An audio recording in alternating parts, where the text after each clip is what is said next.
creating a space where people could suddenly think of an idea and then go off to a quiet space where they could actually advance that idea with the right tech and the right support infrastructure, I think has really started to bring back those things that made us great before COVID. Welcome to Work Life by Design. I'm your host, Mel Marsden, a podcast exploring the dynamics of what it takes to thrive, not just at work, but in life.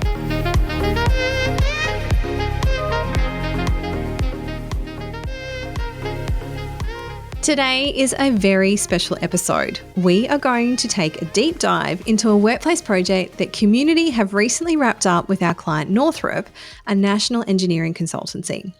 Now, rather than take you on what could be a very dry chronological recount of the project, what we did and how we did it, we're going to be discussing something far more significant and impactful. I've invited our incredible client, Stephen Fryer, the Greater Sydney lead at Northrop, to join me and share how he used this workplace project as a trigger for cultural transformation and a step change in Northrop's leadership capability. Stephen had a vision. He saw the opportunity that this project presented and sought to maximise the return on that investment at every turn. He has been a huge advocate for not just delivering financial returns on every square metre of space, but to create a space that would fundamentally reshape their culture. A return that is seeing Northrop reap rewards far beyond the financials alone. Stephen's vision for the project meant that Northrop's approach was more than just a new office. It was about maximising this rare opportunity in a company's life cycle to optimise the workplace beyond simply providing desks for their people to work. It was about changing mindsets, empowering leaders to lead change, and embedding new and dynamic ways of working. I can't wait to introduce you to Stephen and hear how reimagining physical spaces can also lead to profound organisational change, elevating both the business and its people. Welcome to the podcast, Stephen, and thank you so much for joining me today. Thanks, Mel. It's a pleasure to be here. So to give us some context, why don't we start with a little bit about Northrop and your role there within the company? So Northrop is an engineering consultancy business based on the east coast of Australia. We've got about 500 people working for us, and we mainly focus on land development type projects, or built form as we call it here. Yeah, we've been in business for about 50 years now and looking to, I suppose, take on a new challenging market now, and we're actually really looking at how we engage with our people and the way we offer our services to actually take us into the future. And Stephen, your role there in Sydney? My role is I'm the Greater Sydney leader, so I look after both our Parramatta and Sydney offices, and that's I've got about 270 odd people that I proudly lead. Fantastic. And it's quite a big business and you spread in a lot of geographically diverse locations. There was a particular catalyst, though, that kind of launched you into this particular project in Sydney. Do you want to just share? I think it was just like every other project. There's a lease expiry that kind of was kicking off, and that kind of led you guys down a path of exploring what your options were. Yeah, exactly. So it was actually probably the main trigger was we had this impending lease expiry date that we had to contend with. So that was actually causing an initial decision of whether we stay or need to move on. We'd been somewhat, I suppose, changed the way we'd work after COVID. So we had embraced a flexible working scenario for our people, but that sort of felt like it wasn't quite working for us either. We hadn't actually nailed that flexible working arrangements. And even if we stayed, there were still numerous pain points in the office itself that we just couldn't solve by staying there. So if we did stay, it was meaning a major disruption to our people while we fitted it out to make it more, I suppose, more purposeful for us. But yeah, at the end of the day, it was a decision either to stay or go, triggered by the end of the lease. Yeah. And so you went down the process of engaging with a tenant advisor to support you through those initial conversations and to go and look at the market. What was the trigger to start looking at this from a more holistic approach and engaging COMUNiTI from the workplace strategy perspective? Yeah, so I think it started off as when I realised that this job was going to land with me to actually move the next steps. I was actually then started thinking about what I really wanted to get out of it. And it was a post-COVID time too where I felt we were losing our energy somewhat too. And so I felt that this was a great opportunity, not only to create a great new space, but actually just re-inject some energy back into the business by creating a great space to work. At the time, also, the market seemed to be certainly a tenant's market in terms of the space available. So that's actually why we ran with the tenant rep to help us find a location. Because, our first approach to the market, I think I got somewhere between 50 and 60 different tenancies that we could potentially look at. So I needed to come up with a way to try and make that into a more manageable list. It was then an opportunity to find the right space for us, I felt. And so the next step could actually hit us in we could hit two things with that, which is, finding the right space in the right location to give us that boost that I was looking for. And so, obviously with 50 potential scenarios on the table, that's a lot of data for you guys to be sifting through. And at that point in time, I'm guessing too, you didn't have a really clear idea of what you needed or what your approach was going to be in terms of the type of space that you were looking for. That's exactly right. I sort of, I suppose, walked into this thinking I just needed X amount of desks and a couple of meeting rooms and off we go. But when I started having a few conversations internally, I started realising that was actually the way that we were working was a critical component that needed to be considered, and certainly didn't have a good understanding of what we actually wanted. I had my own ideas, what we needed, but it wasn't necessarily what the people were looking for when they came into the office as well. Yeah. And that's a pretty, typical sort of approach is your lease is expiring. We need to find a new office. We need to put enough, desks and offices in here and a few more chairs and off we go. But from those comments you just mentioned then, you actually started to see this as a really opportune time to start to look at this as a cultural transformation. And that's not something that many clients come to on their own accord. It is a process that we tend to kind of expose them to and educate them through. But it sounds like you already had an inkling that this was going to be a much bigger opportunity than just relocating an office and building something shiny and new, that it was going to be something that could really instill some deeper ways of thinking and change around the way that people were working in the office. Yeah, that's correct. I think I got a little inkling of it when I was a much, much smaller project, but moved our Parramatta office, started to understand that the impact of that transformation. And I must admit on that one, in hindsight, if I'd used a similar process there, I'd be quite interested to see what the outcome we would have got. Not that I'm unhappy with it, but I think, I could have probably taken it to the next level as well. So that gave me some insights that I needed some proper help into deciding what we do next. One was actually choosing the right space, because it's not a thing of square metres. It's actually the layout of the floor, the location of the floor that also contributes to the outcome. And somewhat too, you've got to deal with the space that's available to you in the market at the time. You can't go out, it's not pick one of these off the shelf and I'll have one of those. You've actually got to then have a look and see how you can make that space work for you. But to do that, make that decision, you actually need to know what you want.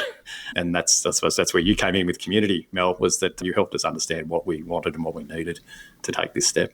Yeah, and it's interesting that you reflect on the fact that you'd already done the Parramatta office, because many clients haven't had that opportunity to sort of test and trial in a smaller location to then go, okay, well, here's some lessons learned and how we're going to kind of remedy those in a larger footprint. They're coming in cold. This is their first opportunity at having a go at this space. So you kind of had a bit of a head start there to realise where you could sort of leverage and, I suppose, elevate the outcome. Yeah, absolutely. Because if you think it through, most people don't actually do it on a daily basis, running these things. So, it comes up once every 5 or 6 years. And generally, you probably only get it once in your own career type thing as well. So it's really learning on the run around all that. So, I did have that luxury of actually moving a smaller office some 18 months beforehand. But, in hindsight, that was a great precursor for this project. Yeah, and you're right. Most people don't get that opportunity to have a couple of goes at this. It is that once in a career kind of opportunity. And, most leases are, 5 to 6, and if not, you're re-signing then up until 10 years. So whatever you're doing now is taking your business 10 years into the future, which is pretty hard to fathom when you sit down and think about what's happened in the last 10 years. Because I know the space that you were coming from, you'd been there for 10 years and you'd actually taken on a fitted out premises with only a few minor alterations to that particular premises. So much of that fit out was up to 20 years old that you were kind of still adapting to suit a very different way of working in the present. Well, that's correct. That actually somewhat scared me a little bit too, and that's actually where I felt like I needed some science to back up what I was thinking, because I did realise that when you're talking lease terms, we're talking about space that we're going to have for a minimum of 10 years. Therefore, I really got to understand what our business could look like in 10 years' time, not just now, but what it's going to look like in 10 years' time, and that really needs to go into the equation of deciding what the right space is. And it was interesting when we looked at our old space that, being engineers, they're pretty practical people. They just say, well, what's wrong with this? This is Desks, fine. yeah. That's exactly right. What more do you need? type conversations. It was great actually to hear the comments when we first moved in. I thought this was a big sign of success for me. When they said, I didn't realise we needed to move until after we moved. So this whole process, I think, makes it we got the right thing here for this particular move. Yeah, and there was a lot of data that we collated and engagement that we did to get to those outcomes. And, I know that even staying was an option on the cards in the existing location, but it was through the process of gathering all the data and then presenting it back, to your partners and then up to the board that actually helps solidify some of those decisions. Because if I give some stats here, in the old premises, you were operating at a 52% utilisation rate. So that meant that you had 86 desks on average every day that were being utilised of a total 167 desks that were available. But what was actually a little bit scarier is the fact that you actually have 260 people, which meant that you only had a 32% attendance rate. So that's a big gap. So only 32% of your team were actually coming in to the workplace on average each day. Yes, that's correct. And I think that the size of the space was actually quite deceptive too. We didn't understand those numbers until we started this process. But yeah, the office felt full. The office felt congested, which was an interesting thing. So if you took away that gut feel and looked at the numbers, it really got us thinking, well, what do we need to do here? We've actually got something. We're spending all this money on floor space that people aren't using. This is starting to shape up. It's not the right thing. So yeah, I thought it was great when we got COMUNiTI on board then to really start to dig in to find out what was the pain point for our people, what was stopping them from coming into the office, and what could we unlock to not. So I didn't want to go down the path of setting mandates of this is how you have to turn up. You're here on a Thursday and a Friday and all those sorts of rules. I wanted people to choose that this is where the best place was for them to come and do their best work. So having COMUNiTI involved in finding out what our people's pain points was great insights as to actually deciding what to do next. And it was pretty interesting, some of those pain points too. We found that technology and meeting rooms were some of the big factors. So if someone saw that they had a full day of meetings in their calendar, they would actually opt to stay at home because there was nowhere for them to have those meetings in a physical face-to-face location in the office. And then if they were in the office, we walked around one day and there were 5 people on the same meeting, all scattered around the office on their headphones on Teams because there was no physical location for them to have these meetings. So this just gives you a really good insight into how the physical environment was really starting to shape some of the behaviour that was happening within the actual workplace. Yeah, that's exactly right.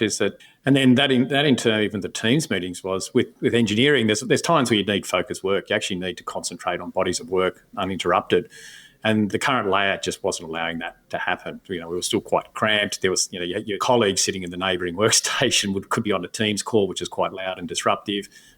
People walking past. So all that was actually then people thinking, well, I can actually work better and more efficiently from home than I can coming into the office. And I think that's why we're seeing those numbers at that particular time. Yeah, absolutely. And you and I had some conversations around this as well, is because people started to think that they were having more efficient workflow by working at home. But the reality was that they individually may have been more efficient, but collectively as a team, the efficiency was starting to drop because that collaboration and that mentoring was starting to disappear because people weren't coming into the office and building that sort of face-to-face and that incidental collaboration and conversation. Yeah. It's interesting that even before COVID, we always talked about stuff about learning by osmosis, was a phrase we used in here, and that was actually just people doing our work around them. And the people that could work effectively from home were the ones that we needed other people to learn from. So we had this strange situation even where the experienced people were working from home, probably working quite effectively.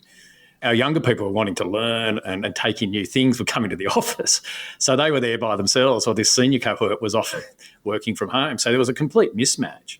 And then I think it's self-perpetuating. They think, well, what's the point of coming in here? Because it's no different to being at home. And I think that's what started a bit of our spiral into those sort of attendance rates.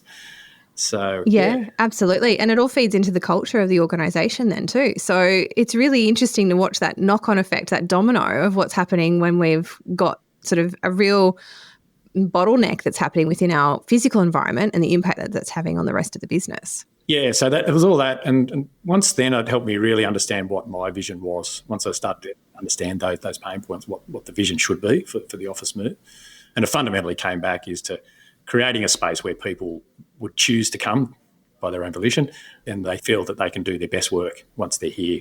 They don't need to make alternative arrangements. Yeah. And there was some challenges along the way of you kind of executing on that vision.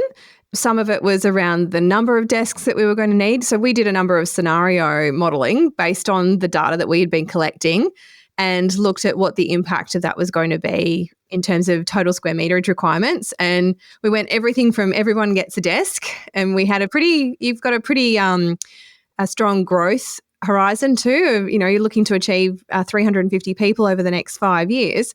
350 desks is quite a hefty sum, which is obviously equates to a very large square meterage requirement, which is a lot of rent. But we also looked at a number of other models that started to really consider the Parramatta office, the role that it was going to play in the portfolio, what the role of the CBD office actually needed to look like. And then we've played with some options to get to our final sort of recommendation. But I know there's some hurdles that you kind of had to overcome along the way. Yes, yeah. Again, I think the workforce we had was very much entrenched to you have your own desk in your own space. So that was the first one. And so that was interesting when we first laid out plans for that and said, well, okay, we want to be, in 5 years' time, we want to be 350 people. That means we have to get our leased space now for 350 people, but there's going to be a fair whack of time where that's going to be unoccupied because we're still waiting for those people to join the business as such. That didn't feel right.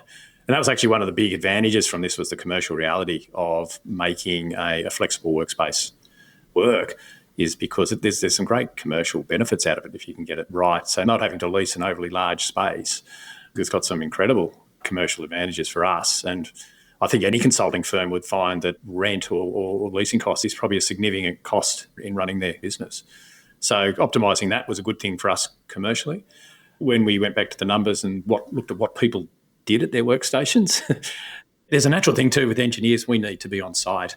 We need to be visiting our clients. So there's actually a natural workflow where even if you were there full time, you'd probably find that you're only there 60, 70% of the time in the office anyway. So this modelling allowed us to understand what something could look like and how that could work. And the irony is that we actually moved into a larger premises with a similar number of workstations, but we've now provided space for all the other things, the pain points that we weren't solving in the old office, and that's around meeting rooms and collaboration spaces. And I'm pleased to say those things are actually used now quite extensively. So I think our work to actually gain those insights early on have really helped with the end product. Yeah, absolutely. And I think, you had collaboration spaces in the previous office, but they were kind of desks that were just kind of positioned in amongst other workstations.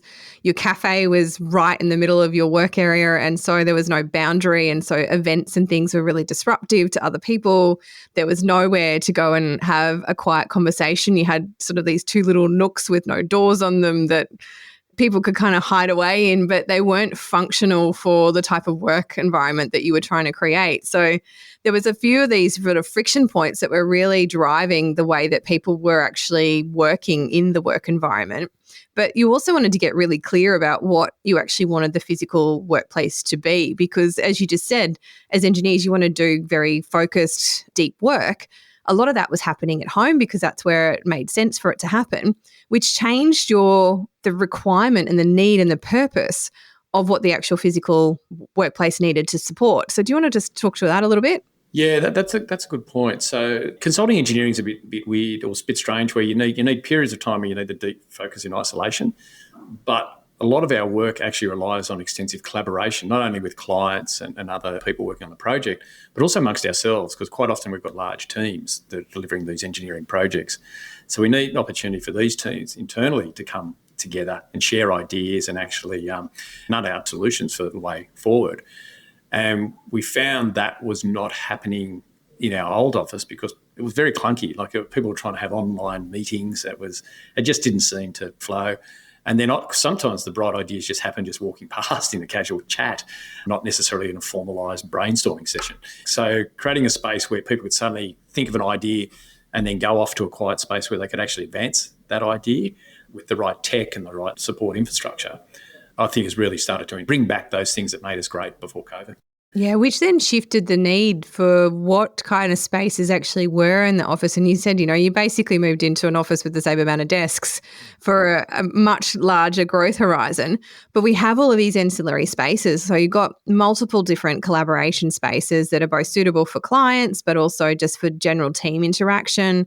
They're sort of positioned around the general entry and reception space, but then also they're scattered through the back office area. So you've now got all of these different places for your teams to come together, which in reality is what your workplace is for. It's for where people can come together, they can collaborate, they connect, they can brainstorm. But then there was a lot of pushback around that in terms of the number of workstations that were being provided in the workplace as well. And I know there was a few conversations at times where we were looking to take out collaboration spaces to put more desks in. There was this constant tension about what do we, don't we? And that was being driven by a number of different factors. That's right. And look, fundamentally it was still, I suppose it's change. People still a bit apprehensive about the change. And again, for engineers, it was interesting to see transformation too from, I suppose, when I started my career, a lot of it was paper-based reference books and you had your piles of materials and files all sitting around you so you could work effectively. Whereas now that's all transferred. That's actually all online now. So everything, you don't need to have those hard paper copy things all around you in a permanent location. But that hangover was still there for our people. They still felt that was important to have. And then even when you came along and started questioning, well, what do you use that old lever arch folder for? I don't know, I haven't looked in there for 3 years. Do you really need this space then? So it was interesting just actually challenging those boundaries. But then there's we've got people who love having all the little knickknacks and things around their workstation as well. So there was people that was concerned just the fact that, they had photos of family and mementos of trips and all these sorts of things hanging around as well, their workstations, and felt it's important. So we had to work through what good could look like without the need to actually create a fixed workstation for yourself. Yeah, and there was even some questioning that came from the board level as well around, have we actually got enough desks in here? That's correct, yeah. Again, I suppose that would be indicative of the age of the board. But yeah, they very much set to that mindset and were struggling to see why we should shift. But the interesting thing was that, again, I thought it was probably a safe decision around it. It was, okay, it works before, we do this for our people. Moving premises is a big disruption in itself. We don't want to do all this stuff and then suddenly upset our teams. We lose our efficiency and our productivity. So I think that's what was driving that more. So there was certainly a cautiousness, and the easy solution was to say, well, okay, one desk for everyone, then we'll just shift into a new premises. But back to the modelling actually showed the commercial advantages if we get this right, actually how it can actually set up our financial future by actually having, picking the right size space and using it in a much, much better way. Mm-hmm. And so that kind of then gave you a lot of the data to go back to the market and determine what was going to be the best scenario and solution for you. And through that process, we looked at 5 properties and we looked at the pros and cons and did some weighted decision matrix around that. And that's how you ended up deciding to move to 400 George Street. And I mean, there were some really interesting commercials that sat around that supported that decision, but you also had the opportunity to take on what was a pretty solid existing floor plate, but change a lot of the loose environment that was around a very well-designed and structured core. That's right. It actually was very handy having that information, because then you could start to see how the things you wanted would fit into that space. I think you'd be looking at it from a very different lens if you didn't have these things in place. And that was possibly where I was going to end up if I hadn't actually gone on this particular journey. It was actually going to probably would have been some more very basic metrics in selecting the space. But having this vision of having, creating a great space to work, well, firstly, that even made us think about location straight up. It was so I didn't want to shift too far from our old premises because people still had relationships with the coffee guy down the road. I didn't want to change all those sorts of dynamics. So being in a similar location was important. Then with the outcome or the vision I had for the office, natural light was important. We needed to have that access to natural light. I didn't want to move something that actually had less light than our original place. I wanted to step that up. I reckon the great thing for us was it allowed us to latch on an opportunity where we stumbled across a floor plate that actually had an existing fit out that we could reuse a substantial amount of. Now, if we didn't have these understandings of what we wanted, I don't think we would have latched onto the opportunity so much. And even so, in a normal sense, when we first looked at the place, the landlord was actually looking at ripping out. So they're going to give us a cold shell. So all that infrastructure that was sitting in place would have actually been removed and created more waste. So it's a great story that we could actually grab, because we knew what we wanted, we could actually repurpose a lot of that existing hard fit out, which had some great cost benefits for us. And the other part too is that it actually stayed true to our own environmental commitments. So it allowed us to actually repurpose without creating more waste and more embodied carbon. Yeah, and it was and you had other options that were also fitted out options, but the structure and the layout of those just didn't suit the requirements of your business. And so again, having that data, you were able to kind of view that and see what that longer term impact would have been, even though the commercials on that looked good and the fit out looked good. The actual longer term, over the lease would have had a much bigger impact on the operation of the business.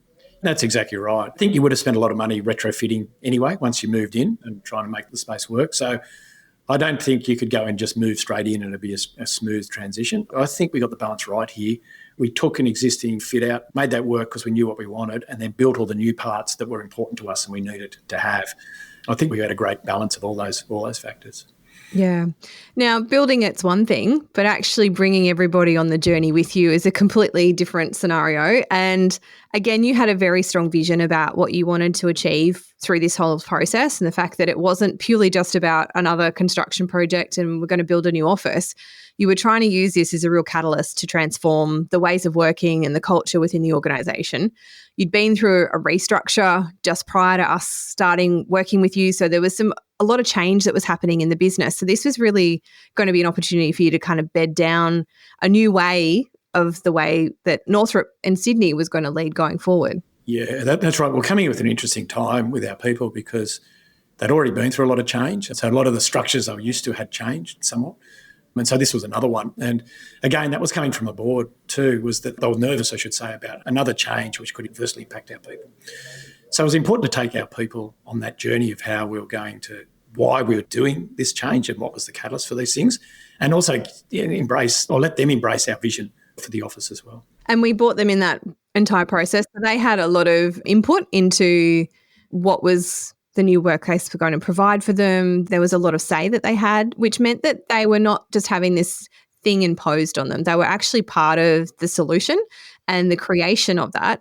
And I think that has paid dividends for you as well through this process. I think so. And one of the benefits in hindsight with this was having COMUNiTI on board and quite visible in the change process. So what it said to our people was that we're serious about doing this right. We're serious about bringing you along for the journey. And then that was validated by the things that they asked for actually ended up being presented in the new office. But they could see that was before it was coming. So it created a great baseline for them to embrace the change. They could see that we were dealing with the pain points. This is how we're going to deal with the pain points. They saw that we've done, we've spent a lot of time listening and researching what is needed. And then it was helping them on and showing them how this thing was evolving to actually capture those things in the final outcome. So I think it was very important to take the people on that journey, particularly where they were a little bit overwhelmed by the change that was going on, and give them that comfort that, we've got this, we're thinking about this, and we're trying to make this transition as seamless as possible. Yeah, and you invested quite heavily in that process as well. So bringing COMUNiTI in, we supported you through that entire change in communications process of ensuring that everyone knew exactly what was going on, that they had the information that they needed, that they had their questions answered, and that we were giving the skills that were needed to those that were then leading on that front line. Because that's the other challenge, is you're asking leaders to take on another skill set. And as engineers, this isn't generally something that you're taught at engineering school. You've got these are new skill sets that we had to impart onto those leaders in order to be able to lead their teams effectively through this, because we're changing mindsets, we're changing behavior, we're changing ways of working. All of a sudden I come into to work every day and I normally have my desk and all my things on it. And now you're asking me to go to this locker and grab my stuff and find a desk. And that all feels extremely overwhelming for somebody who is not familiar with it. And it's quite a leap of a change. And some of the leaders themselves were grappling with these conversations, let alone having to then lead their teams through these conversations. I think that was the key part of the success, was bringing all our levels of management through on the journey. So there was conversation, it was open and good conversations about what the changes were going to be. And COMUNiTI also helped us explain. We could actually describe from what a typical workday looked like here before they moved in. And I think giving that confidence and seeing that it started to answer all those little questions that concerned. And I think in times of lots of change, things that you could sometimes just blow off as minor and that can actually be quite a catalyst for frustration and concern. So going through the steps in quite some detail of how the new place would look and work and how you would operate in that and the things you'd have to do, and spending some time and getting them used to that too, not just turning up and saying, here you go, good luck. It was actually, they had a good understanding of how they were going to work before they arrived in the space. The excitement was quite interesting, actually. We had a period where we were still trying to get the office ready, and we actually moved out of the old space and everyone was working from home. But we had all these people turning up en masse to just get going in the new space because they felt they knew all about it. And very much so, we had building manager going, your lease doesn't start, guys. But it was just the excitement of of getting this thing underway. It certainly had helped with having all our people having the information to talk to their people about the change. That was the important catalyst for this, was that each of the management lines had the right amount of information so they could have proper conversations with their teams and their people. And therefore, that is what I think created that underlying confidence. That's a good thing. Yeah, and how great is it they all had that familiarity with the building before it had even opened, because we must have done all of the jobs properly then to make sure that they had that level of confidence to just go, okay, we're good to go, let's go. And we took an interesting approach with you as well. So we had a couple of really key things that we did through that change process. So the first one was we developed our creative concept, and that was our 400 Georges. So we developed a mascot to help with the communication program, because a lot of the time you see communications come out from the business and kind of go, oh yeah, just another email or it's just another message, and people don't tend to pay attention to it. But by creating this identity around the entire project itself, every time you saw, and we had little George and Georgina, and every time you saw them pop up, you knew that there was going to be some information about the workplace. So it piqued people's interest, it got them involved, and you had a fantastic sort of campaign that we ran across the entire office, from TV signage to emails and Teams messages and things, to be able to communicate these different layers. How did you find the rollout of George and Georgina? It was an amazing way to cut through, actually, because thinking back about how much our people actually get bombarded with information, that could be from project work, that could be from me telling them to do stuff. There's just all sorts of avenues where this information arrives. So it's very hard for themselves to actually filter and find out what's relevant for them. So actually having something that identifies the piece of information coming to them is associated with a particular aspect of the business, that was actually a great way to cut through all the other noise that was going on, and so we could get actually the proper messages to our people when we needed to get them there. And even the things which is we've always notoriously struggled with is the basic stuff. Okay, this team, you're turning up at the office on Tuesday. If we did that in a normal sense, we'd have some on Wednesday, some on Monday. Yeah. Right, Mix the memo. Some saying I never got told, and all those sorts of things just didn't seem to happen when we created a specific way to communicate with people. And also across multiple platforms, we put those images on all the different platforms that you could actually receive information. So a lot of it was the same information, but it might have been on our intranet site, it might have been on the screens inside the office, it might have been on some email, and then their own line managers are actually sharing documentation with these images on it and talking in the same language. So I think all that was necessary to get the messaging that we needed to get through. I think if we just used our traditional sending an email out to everyone and hoping they would read it. And I think the other thing that was really great, because we took a collaborative approach in this and we co-created a lot of this with your internal team. So after we kind of developed the key messages and the communication plan and created our Georges, we then handed everything back to your team for them to kind of run with it after we'd given them some direction and provided some coaching around how to do it. I think they really embraced it, and I saw the development that you guys then took, the ownership of it and the rollout of it across the business, I think was truly impressive. And, the assets that you guys then created to continue that communication flow through the business, yeah, I just thought it was absolutely brilliant. Yeah, it was interesting. Interesting learning from that was it actually gave other teams that would not necessarily be directly involved in these sorts of things some involvement. It was an exciting, it's like moving house. It's great to get into a new place.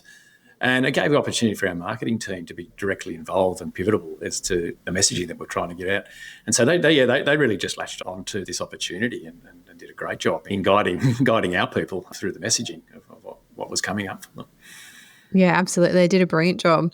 And the other thing that we did through that process is we activated 2 levels of leadership for you as well. So you had your typical frontline managers who needed to understand, well, what was the impact of change going to be? Like, what does it impact on me? How is it going to impact on my team?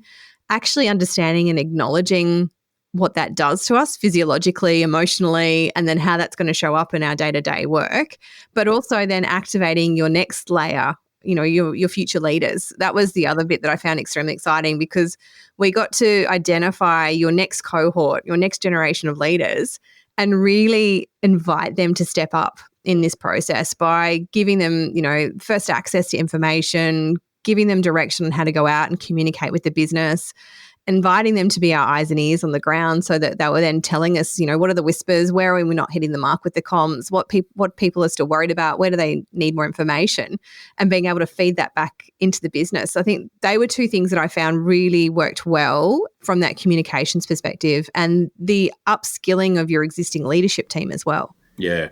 So certainly the emerging leaders, or our associate group, as we call them, can actually, they don't necessarily have direct management roles, but they've very much got a leadership role within our business. So they're recognised as an associate for excellence in dealing with their clients, excellence in technical knowledge, and being, an important part of our business. But sometimes they don't get the broader exposure of what they can do in terms of our leadership. So this was a great vehicle for them to actually speak to people that they wouldn't normally speak to in an office, and be seen as someone guiding and driving this change and being a safe pair of hands that would help them through this change. So that, and much, I suppose, to my enjoyment was the fact that they embraced this role too, and actually loved being part of the process.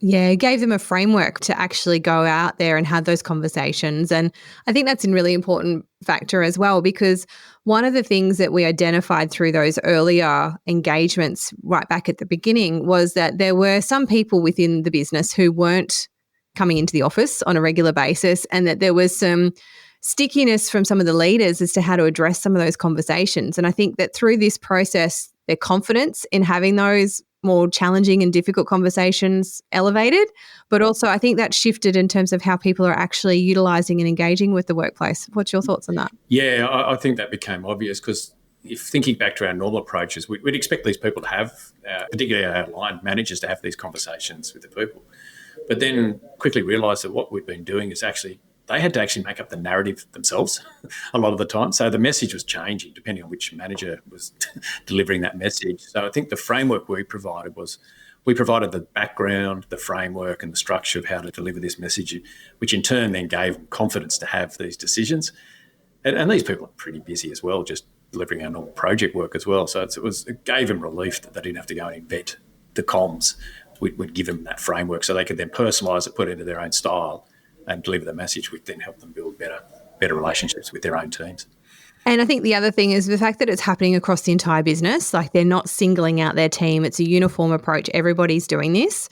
And that's, to that conversation you had earlier about, people coming in on the wrong days, that again was something that we provided the leaders with, was how to actually go back and then structure these, what we called team agreements within their teams around what was okay, basically the rules of the game. When are we going to come in? When is it okay to be on a Teams call? When do we actually need to be face-to-face? What's our working routine and rhythm look like? And how are we going to succeed and win as a team? And by giving them that framework, it gave them a point to then sit down and have those conversations with their team and create, I suppose, the rules of engagement.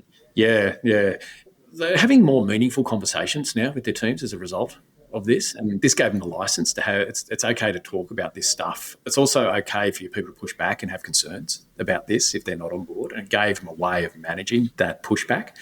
And I think that's actually gone across into other more difficult conversations as well that needs to be had. But also on the flip side, it was also gave the vehicle to actually iron out a few of the bugs that we hadn't quite thought about.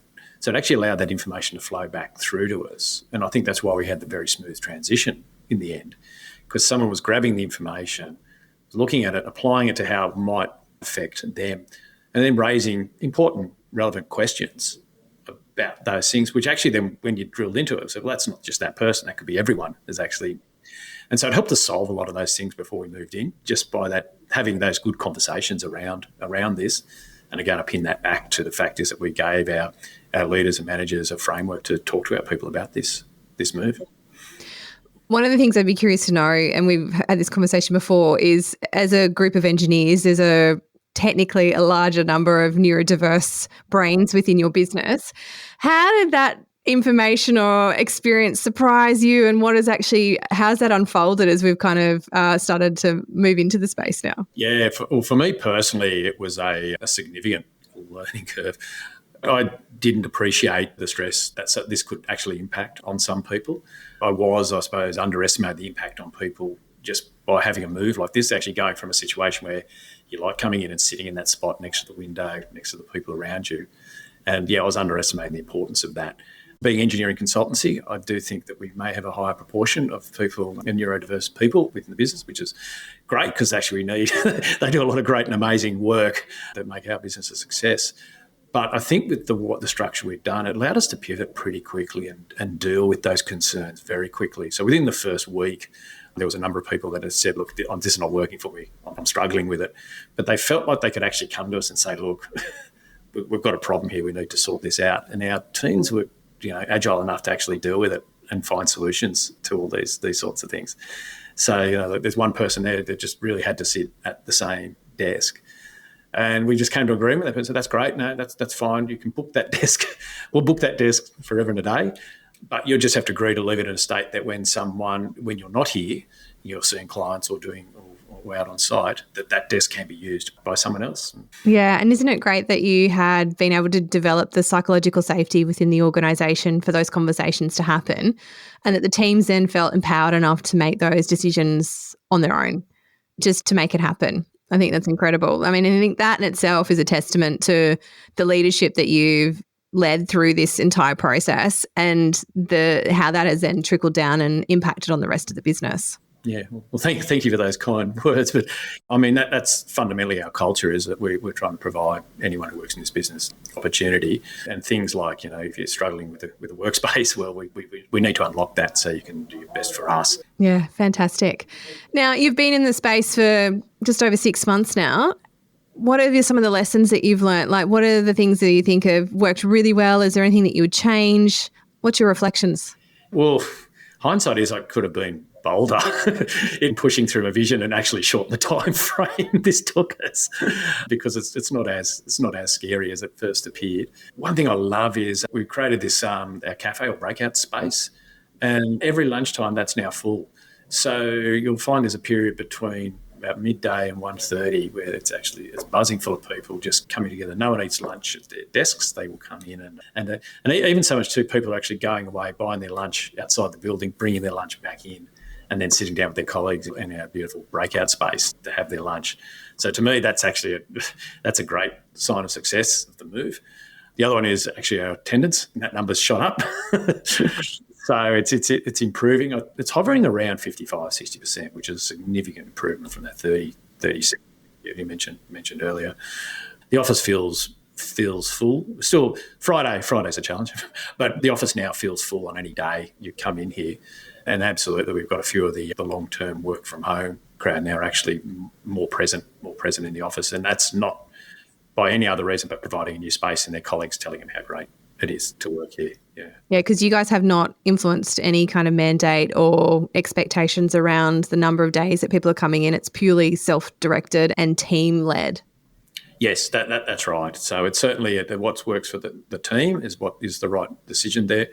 We do talk about if you spend time away from the office that you'd probably have to work harder to be visible and actually get the cream jobs or the great jobs and those sorts of things. That could be harder for you to actually land in your lap. But at the end of it all, yeah, people are choosing themselves, that it's actually they're seeing for themselves the benefits of actually catching up with their colleagues, further learning, knowing what's going on in the business, or just actually enjoying work by actually doing similar things with a great group of people. Yeah, great. And, we're 2 years down the track from when we first kicked off this project. Wow. I know. Amazing, isn't it? It happened so quickly, but it seems like so far ago.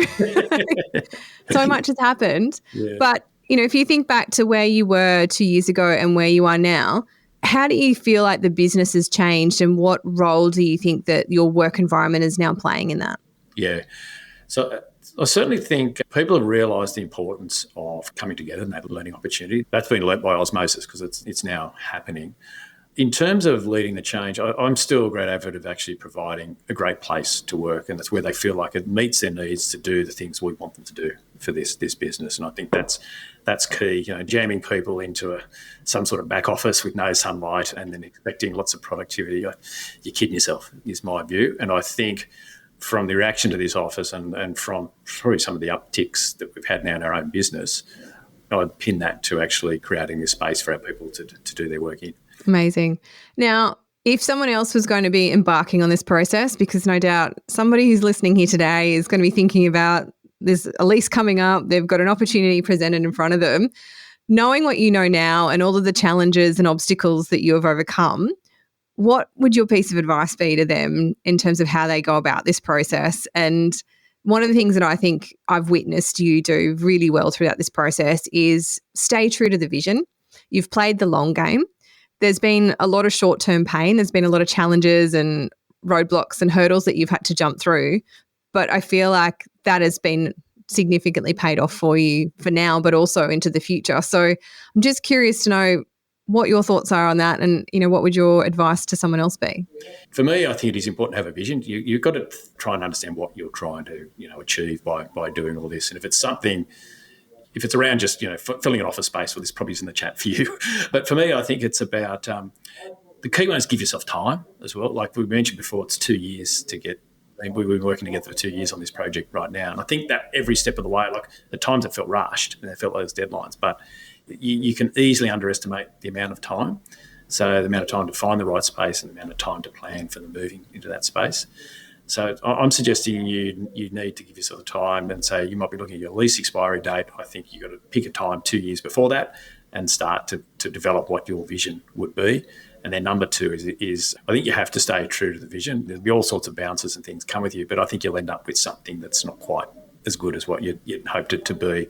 So the idea is actually being very clear of what you want out of this, staying true to that, so that messaging stays consistent through the whole project, and that helps with all the difficult conversations, all the naysayers and all the other challenges that might pop up. If you keep relating it back to how that helps with the vision, it gives you direction very, very easily. Yeah, incredible. And as I said, I've watched you right from the beginning be very clear about where you thought the opportunity for this project was going, and then have kind of held that line true through all the difficult conversations that you've had and promoting this amongst the team and internally, and then putting the systems and structures in place to ensure that you're getting the best outcome possible and really maximising this opportunity. Because as we said, it only comes around once every 10 years. You're spending a significant amount of money investing in the creation of these workplaces, and it doesn't take that much more effort to make it work really well and kind of catapult your business forward, as opposed to kind of just putting desks on a floor. Yeah, I think so. I think you can easily underestimate the beneficial impacts of such a move when you just bring it down to hard commercial type numbers. But I think to me that's an opportunity lost. I reckon you don't need to spend huge amounts of money in making this transformation. So, and we certainly didn't. But the more time you give yourself, the more planning and the clearer you are on your vision, that allows you to actually, I suppose, create those great financial outcomes. Of course, if you launch in it, I think if you launch into it towards and try and do it extremely quickly, I think that can actually put a lot of cost pressures onto the move itself. And then the other one I liked was actually the enjoyment I think our people got from being involved with it. So spreading the load with all sorts of people within the business and finding ways for them to contribute to the move. It's a great ownership of it. So let that bit happen because of me, and so I think that was good, and it actually then helped bring the whole business along together, as opposed to this being Stephen's project and we're just moving down the road. And he got that wrong and all this sort of stuff. Yes. And I must admit, there's one thing I've learned through this. I didn't realise how many fit-out experts we had in my You are an engineering business. There's bound to be a couple. Oh, well, look, Stephen, thank you so much. Firstly, thank you so much for trusting me and the team at COMUNiTI for supporting you on this epic journey that you've gone through and to getting where you're at. But secondly, thank you so much for joining me today and sharing the process, the highs, the lows that you've gone through to get to here. I'm personally very grateful because I think it's turned out to be a fantastic project. It's been an absolute joy working alongside you through this and just watching how you have led the business and the outcomes that you've achieved as a result has been an absolute pleasure. So thank you. Right, well, thanks, Mel. And I'd actually like to thank you and your team at COMUNiTI too, because without your guidance and assistance, I don't think we would have created the outcome that we got here either. So it's been a pleasure sharing my journey with you, and hopefully this can help you help others. Thank you. No, and look, it has been absolutely wonderful. So thank you very much. Appreciate it. Thanks, Mel. Thank you so much for joining us today. I am incredibly proud of this project and so honoured that we have had the opportunity to work with such lovely clients. Stephen's leadership throughout the entire project has been admirable to watch, and it shows in the culture that he has established in the Sydney team. As I said at the outset, we weren't here to give you a detailed chronological account of how we delivered the project. But if you're interested in learning more, you can head over to the COMUNiTI website where you'll find a detailed case study and lots of pictures of the finished office. There's a link below in the show notes.